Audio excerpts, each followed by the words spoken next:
Yo, what's up guys? Welcome back to the channel, and today I will be talking about Devin Haney versus Ryan Garcia. And as always, first things first, the tale of the tape. And as we can see here, both of them are 25, both are very young, both are near their physical primes. So that is amazing, two young bulls going at it at their best age. Haney has a record of 31-0 with 15 knockouts. He is around 5'8" with a 71-inch reach. Ryan has a record of 24-1 with 20 knockouts. He's around 5'8", 5'9" with a 70-inch reach. So these guys are both pretty similar in terms of measurements. So that's what makes this fight a little interesting. But another reason, and honestly the better reason, is the fact that this is actually their 7th fight against one another. These guys fought each other 6 times in the amateurs, and their record is actually 3-3. So that makes this the game 7. That makes this fight the tiebreaker. So that's neat. But yeah, they're built pretty similar, but I think Ryan is more athletically gifted. He has some natural athletic prowess that Haney doesn't have. He's way faster and quicker in my opinion, and he hits way, way, way harder than Haney. And that is not up for debate, but unfortunately, that's the list for Ryan's advantages over Haney. Haney outguns, outclasses, outmatches him in everything else. Haney is smarter. Haney has better footwork. Haney has better defense. Haney is more skilled. He has more weapons. He has a better jab. He's sharper. His timing is better. His distance control is way better. He has more heart. He's more determined. He's faced better competition. He has better experience. He has more experience. I mean, need I say more? So honestly, in my opinion, this is a terrible fight for Ryan, especially after losing to Tank just 2 fights ago. Don't get me wrong, he's making the fights we, honestly, we wanted to see. Wanted, meaning in the past tense. I ain't trying to see this fight right now. But nevertheless, Ryan is taking on all comers. He's challenging the champions. He's challenging the best. So, obviously in that sense, he's to be commended. But if you ask me, this is ego. This is thirst for money. This is his thirst for fame. This is also, De La Hoya cashing out on Ryan. I mean, I don't know how many fights he has left with the Golden Boy, but De La Hoya is milking the cash cow before they separate, in my opinion. Why take this fight? If it wasn't for the money or the ego, maybe it's false confidence. He did beat Devin 3 times. So maybe he thinks he knows how to beat Devin, but surely he isn't that delusional, right? Surely he knows Devin is levels above him now. For me, I think he just loves being in the limelight, and that's why he loves these big fights. Because, with big fights comes, the lights, the glam, the fame, the money, the fans, and the girls, everything. And honestly, I don't think he even cares about winning. He just wants to participate. He doesn't care about winning. He doesn't care about improving or working on his game. I feel as though he uses boxing as a means to get money and the fame, but he also has an ego that'll keep him in boxing because he doesn't want the haters to be able to say that they were right, that he's actually a social media star, not a boxer. I mean, yes, Devin and Ryan were 3-3 in the amateurs, right? They split it, they're tied. But what has happened since they turned pro? Well, I mean, I could tell you, right? Haney is now a 2-weight division world champion, and he was undisputed in one of them. Controversial as it was, Haney has fought and beat Lomachenko. He went after Kambosos twice. He went to his backyard to become undisputed. He whipped Prograis in his debut at 140, and he also has Jorge Linares in his resume. As for Ryan, I mean, this guy beat Luke Campbell, which, I don't mean to downplay Luke Campbell. That's a great win.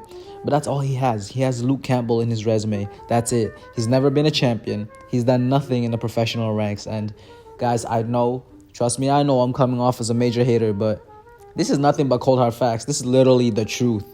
And listen, I like Ryan. He's entertaining and he's great for the sport. And believe it or not, I actually had Ryan, going into the Tank fight, I had him winning. I really, really did. And I thought him winning would have been great for boxing. Because if Ryan continues to win, boxing continues to win.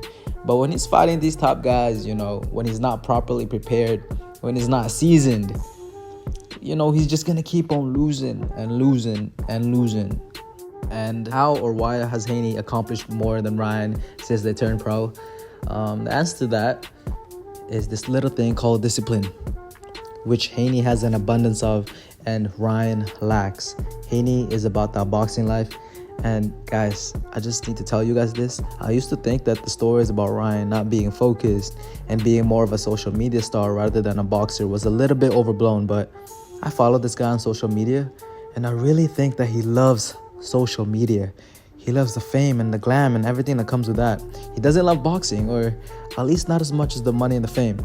This guy literally posts something every single day, and you can tell from the captions and the verbiage and the way he says things that this is from him. He's the one posting this, not his PR team. So this guy literally shoots contents and reads comments and replies and this and that instead of studying boxing, instead of honing his craft. Like, imagine how many hours this guy burns on social media. Imagine how much time and effort.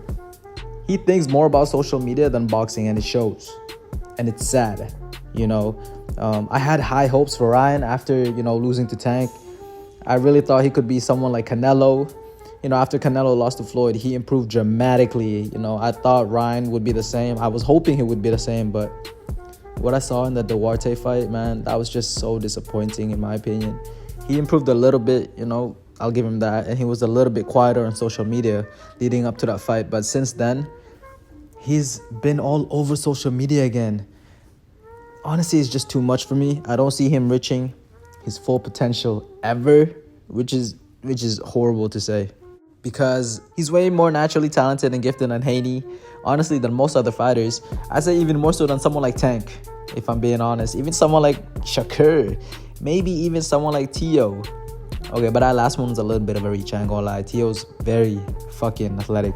But, the saying goes, hard work beats talent when talent doesn't work hard. And that quote has stood the test of time, and it will continue to stand the test of time. And Devin Haney versus Ryan Garcia is a perfect example of that.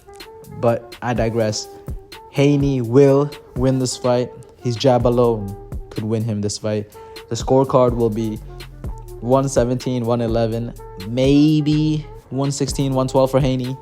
And those 3 or 4 rounds are all off the merit that he has Derek James in his corner and because of his athleticism. I can see DJ's game plan working for a couple of rounds and Ryan actually executing it, and Ryan's sheer speed will keep him somewhat in the fight. It will take Devin some time to figure out a way to get around it, but that's it. No, Ryan's left hook won't land. No, he won't knock Devin out. No, nothing. I don't care if Ryan beat him 3 times in amateurs. That was in 2015 when they were kids, before the money, before the fame. On April 20th, it'll be another masterclass from Haney, and people will elevate him to top 5 pound for pound, and people will favor Haney over Tank, over Tio, over Shakur, over Matias. So will Ryan shock the world like his back tattoo suggests? Absolutely not. But that's all I gotta say. I do apologize for the rant there. To me, it's just really disappointing what Ryan turned out to be. In my opinion, he could be so much more, but he just doesn't want it, and that's why it irks me so much. I also apologize if he came in for an X's and O type of video, but I don't think it's necessary for this fight. Ryan is fast, yes. He hits hard, yes. And he has Derek James in his corner, who I'm sure will come up with a good game plan, but I don't think Ryan will execute. Or he won't stick to the game plan because he lacks discipline. So, to make it plain, I just think Devin will always be 2 steps ahead of him. And just for the record, I would love to be wrong on this. I would love for Ryan to win.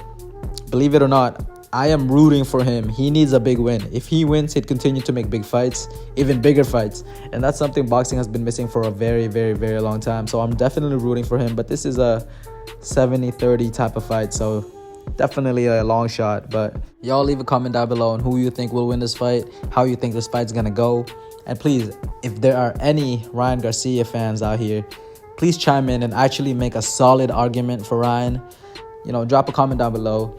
Other than that, please leave a like and subscribe. And I want to thank you guys so much for watching, and have a great day. Thank you.